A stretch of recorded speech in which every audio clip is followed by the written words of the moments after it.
Assalamu alaikum mpenzi mtazamaji, ufuatao ni utabiri wa hali ya hewa kwa saa 24 zijazo kuanzia saa 3 usiku huu, na tuone utabiri wetu kwa kuanza kuangalia mifumo ya anga ambayo inaonekana kuna kupungua kwa unyevu katika maeneo mengi ya mambo ya pwani ya Tanzania.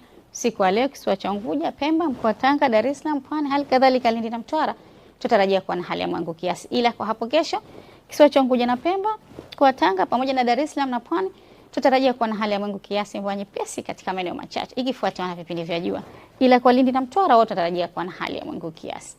Pepo za pwani kwa hapo kesho, kwa pwani ya kaskazini pepo hizo zitavuma kutokea kusini kwa kasi ya kilomita 30 kwa saa, na pwani ya kusini pepo hizo zitavuma kutokea kusini mashariki kwa kasi ya kilomita 40 kwa saa. Hali ya bahari ya pwani ya kaskazini tutarajia kuwa na mawimbi makubwa kiasi, ila pwani ya kusini tutarajia kuwa na mawimbi makubwa, na mamlaka ya hali ya hewa inatoa angalizo kwa watumiaji wa pwani ya kusini.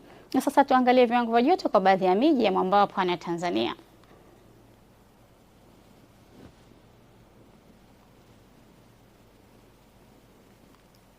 Hadi kufikia hapo ndio mwisho wa utabiri wa hali ya hewa kwa leo. Asante na nakutakia usiku mwema.